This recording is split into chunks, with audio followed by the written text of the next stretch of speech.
कनखल में योगी राज श्री परम पूज्य विश्व प्रसिद्ध योग गुरु लाल जी महाराज के सम्मुख हैं। उनसे हम जानना चाहेंगे कि योग के माध्यम से योग एक ऐसी विधा है जिससे बड़े बड़े रोगों का, कैंसर जैसे महाभयानक रोगों का इलाज गुरुदेव कर रहे हैं तथा परम पूज्य गुरुदेवों ने भी किया है।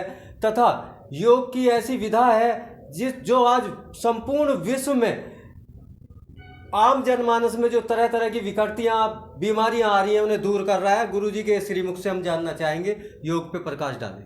ये बड़ा प्रसन्नता का विषय है जी कि आप हमारे आश्रम में पधारे, संन्यास रोड कनखल में।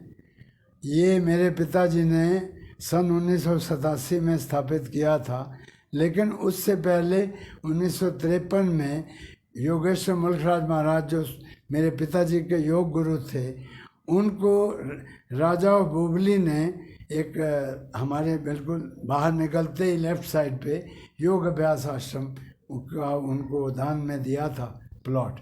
तो जब भक्तों की संख्या ज़्यादा बढ़ने लगी तो मेरे पिता गुरुदेव स्वामी देवीदयाल जी महाराज जी ने 1987 में इस आश्रम की स्थापना की थी।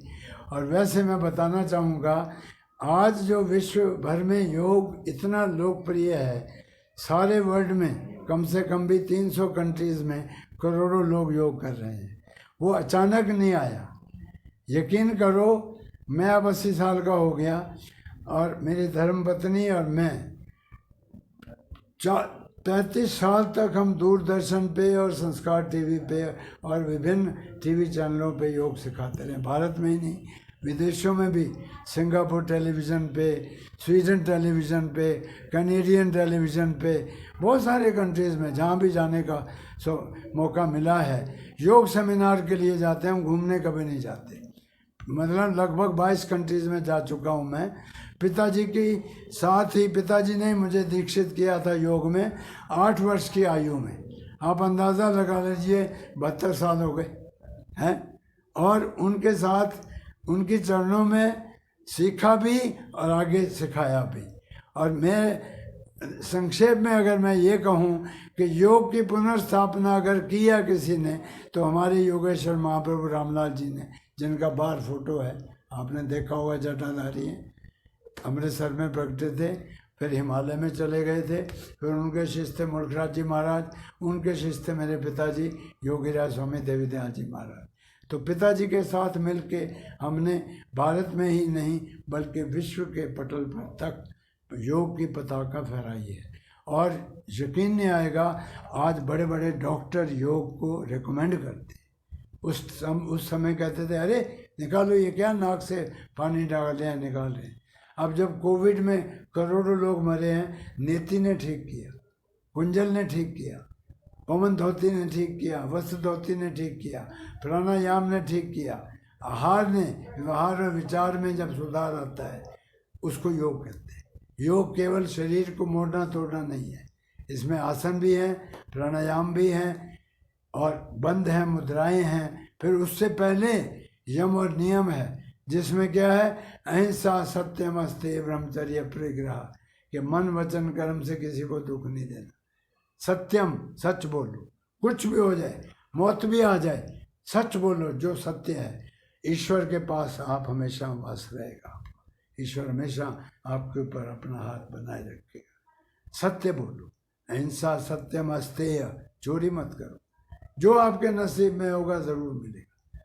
ब्रह्मचर्य, किसी औरत को घर निगाह से मत देखना।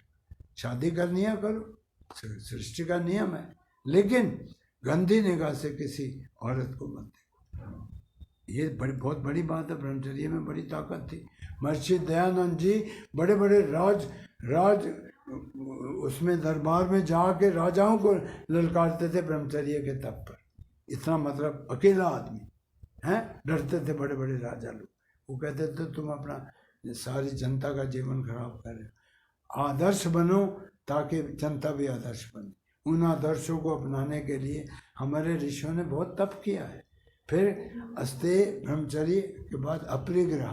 हाँ, आजकल क्या होड़ लगी हुई है, अधिक से अधिक इकट्ठा करो।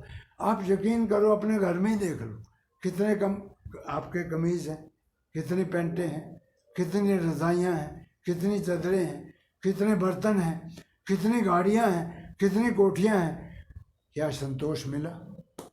वो कहते हैं योगी, जब आप अपनी मिनिमाइज करो अपनी इच्छाओं को तो आप सुखी रहो।